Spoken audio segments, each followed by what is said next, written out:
जिस बेटी ने अपनी माँ के लिए सब कुछ किया, उसी माँ ने उसे एक दिन घर से निकाल दिया। लेकिन भगवान ने उसके साथ जो किया, वो किसी ने सोचा भी नहीं था।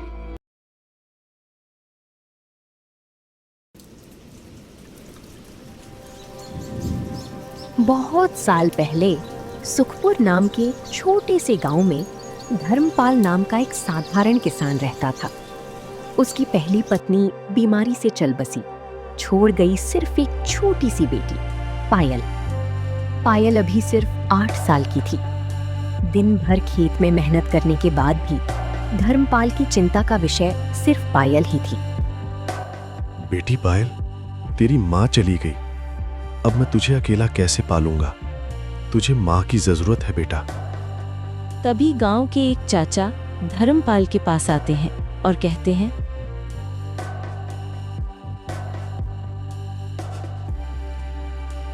धर्मपाल बेटा, जीवन बहुत लंबा है। पायल अभी छोटी है, उसे माँ का प्यार चाहिए। दूसरी शादी कर ले, अच्छी महिला ढूंढ लो, घर फिर से बस जाएगा। पायल को माँ की कमी कभी नहीं होगी। आप ठीक कह रहे हैं चाचा। पायल के भविष्य के लिए मुझे ये कदम उठाना ही होगा।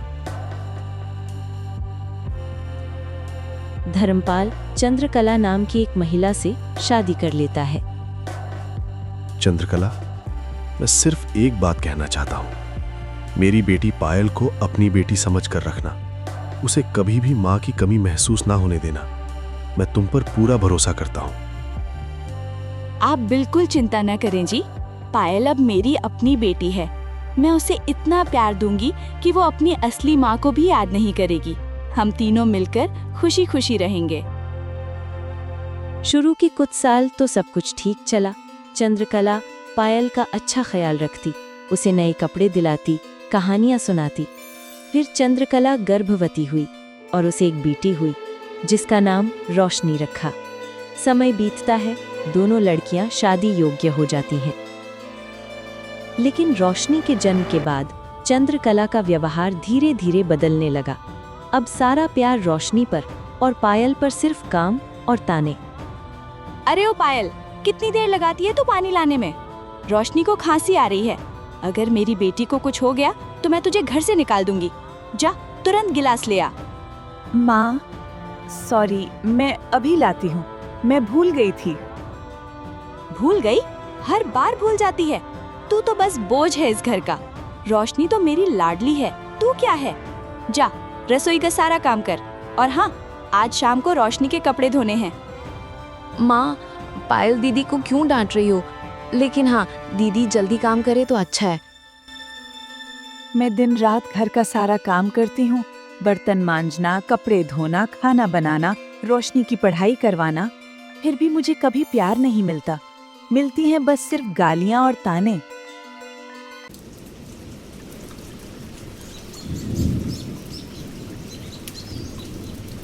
एक दिन चंद्रकला की सहेली माया घर आई। चंद्रकला, सुन तो सही, पड़ोस के गांव में साहूकार का बेटा राहुल है, बहुत अमीर, अच्छा परिवार। रोशनी के लिए इससे बेहतर रिश्ता नहीं मिलेगा।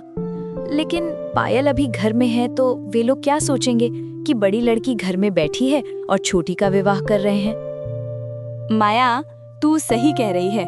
हमारे पास पायल के लिए दहेज भी नहीं है, और अगर पहले पायल की शादी नहीं हुई तो रोशनी का रिश्ता टूट सकता है। लोग कहेंगे कि बड़ी लड़की को तो दहेज देने के लिए है नहीं, तो छोटी को क्या ही दे देंगे। मुझे तो पायल बोझ लगने लगी है। तो एक ही रास्ता है, या तो पायल को किसी गरीब भिखारी से ब्याह दो या घर से बाहर निकाल दो, नहीं तो रोशनी की जिंदगी बर्बाद हो जाएगी। हाँ, तू ठीक कहती है। मैं धर्मपाल को समझा लूंगी। पायल को तो किसी भिखारी के साथ भेज दूंगी, यही उसकी किस्मत है। चंद्रकला धर्मपाल से बात करती है। सुनिए जी, रोशनी के लिए बहुत अच्छा रिश्ता आया है, लेकिन पायल के कारण लोग बातें करेंगे। पहले पायल की शादी कर दीजिए, कोई साधारण लड़का ढूंढ लीजिए। लेकिन चंद्रकला, हमारे पास पायल के लिए दहेज कहां से आएगा? वो मेरी बेटी है। दहेज की चिंता मत कीजिए, बस उसका रिश्ता तय कर दीजिए। चंद्रकला ने पायल को निकालने की पूरी साजिश रच ली। एक दिन घर में भिखारी आया। चंद्रकला ने उसे भगा दिया, लेकिन मौका देखकर पायल को भी बाहर धकेल दिया। निकल जा इस घर से, तू मेरे लिए सिर्फ दुर्भाग्य की लकीर है। तूने रोशनी की जिंदगी बर्बाद कर दी। जा कहीं भी, लेकिन यहाँ कभी मत लौटना। अगर लौटी तो मार डालूंगी। माँ प्लीज, मुझे कहाँ जाना है? मेरे पास कोई नहीं है। मैंने क्या गलती की? मैं तो सिर्फ आपकी बेटी की तरह रहना चाहती थी।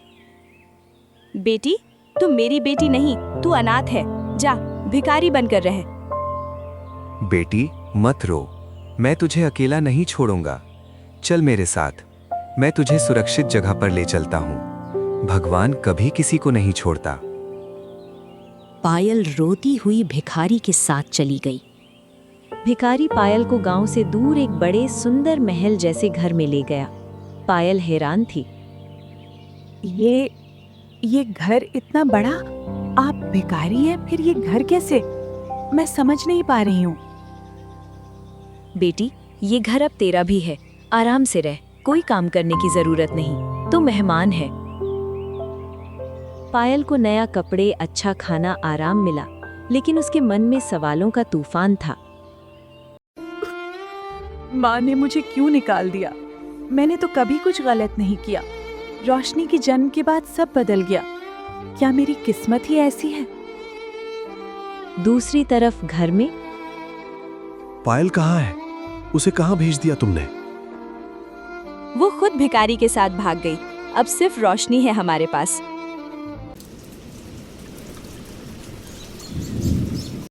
समय बीता। रोशनी की राहुल से शादी हो गई। शुरू में सब कुछ था, लेकिन जल्दी ही रोशनी को सास का अपमान और पति का रूखा व्यवहार झेलना पड़ा। ये क्या खाना बनाया है? कुछ भी नहीं आता तुझे? तेरी माँ ने तुझे सिर्फ आराम करना सिखाया है क्या? मैंने तो कभी काम नहीं किया। पायल दीदी सब करती थी। तू भिखारी जैसी है, निकल जा मेरे घर से। रोशनी मायके लौटाती है और सारी घटना अपने माँ बाप को सुनाती है। ये सुनकर धर्मपाल को दिल का दौरा पड़ जाता है। उसे पास के हॉस्पिटल में ले जाया जाता है। ऑपरेशन के लिए पैसे की जरूरत हुई, लेकिन घर और खेत गिरवी रखने के बाद भी पैसे नहीं जुट सके। चंद्रकला, पायल को ढूंढ लेना। धर्मपाल की मौत हो गई। चंद्रकला और रोशनी कर्ज में डूब गईं। घर छिन गया। वे सड़क पर भिखारी बन गईं। इधर पायल के घर में एक दिन भिखारी साफ कपड़ों में आया। पायल, मैं असल में अभय हूँ, राजा का मंत्री। मैं भिखारी का वेश धरकर गांवों में घूमता हूँ, गरीबों की मदद करता हूँ और बुरे लोगों को पकड़ता हूँ। मैंने तेरी सारी तकलीफें देखी हैं। तू बहुत साहसी, नेक और सहनशील है। मैं तुझसे शादी करना चाहता हूँ। क्या तू तैयार है? जी, मैं तैयार हूँ। आपने मुझे नई जिंदगी दी है। अभय और पायल की शादी हो गई। पायल को राजसी जीवन, सम्मान और प्यार मिला। वे बहुत खुश रहे। एक दिन मंदिर जाते समय पायल और अभय ने चंद्रकला और रोशनी को सड़क पर भिखारी जैसी हालत में देखा। पायल बेटी, हमने तेरे साथ बहुत बुरा किया। माफ कर दो, अब हम भूखे मर रहे हैं। दीदी, हम गलत थे। माँ, रोशनी, अतीत भूल जाइए। अब आप दोनों मेरे साथ रहेंगे। मैं आपको कभी कोई तकलीफ नहीं होने दूंगी। अभय जी, इन्हें घर ले चलिए। अभय उन्हें घर ले आया और अच्छी देखभाल करने लगा। इस कहानी से हमें ये सीख मिलती है कि बुराई और क्रूरता का फल आखिरकार बुरा ही मिलता है, जबकि सहनशीलता, मेहनत, अच्छाई और सब्र अंत में अच्छा फल देते हैं। किस्मत किसी का साथ कभी नहीं छोड़ती, बस इंसान को सब्र और विश्वास रखना पड़ता है।